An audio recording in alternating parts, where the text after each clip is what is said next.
This is a band shoulder internal and external rotation, and we're gonna be at 90 degrees here. So I got a band pulling across. I got one with a handle because it feels a little better, but I'll show just a standard power band in a bit. I'm gonna get my arm up at about 90 degrees. And so this way's internal, this way's external. We're gonna work both ways.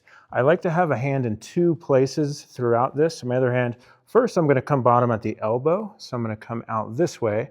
And I'm not really doing much with my hand other than giving myself a little feedback that I'm not kind of pivoting a lot with my elbow. As best I can, trying to imagine that this point of the elbow is just spinning on a swivel. The other place I go with this hand is top of the shoulder. So as I go in and out, I don't want to shrug up. And so I want to just keep the shoulder away from my ear as I come up and down. So this is external. The shoulder elbow gets a little bit of movement, not too bad, but I just don't want a lot at the elbow or at the top of the shoulder. And then just for the wrist, as we fatigue, the wrist is going to try to do some extension, and so roughly trying to keep the wrist in neutral there.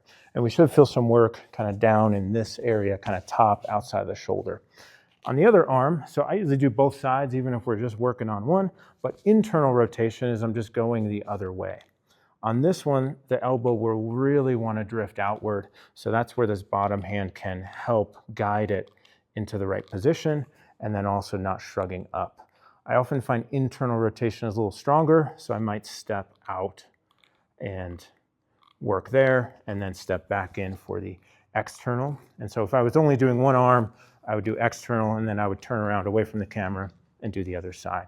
I typically work somewhere between 12 to 20 reps to fatigue. If you can't do at least 10 to 12, might be a touch heavy, so lighten the resistance.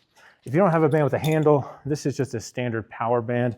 It's just hooked on there. You could do a door anchor. This is a lot stronger than the band I was just using, but I can still get the same stimulus. I'm just kind of gripping the band there, and then I come inward, or you could use a standard TheraBand. Shouldn't have any pain with this. And we want to go as far as our range of motion allows without any of those compensations.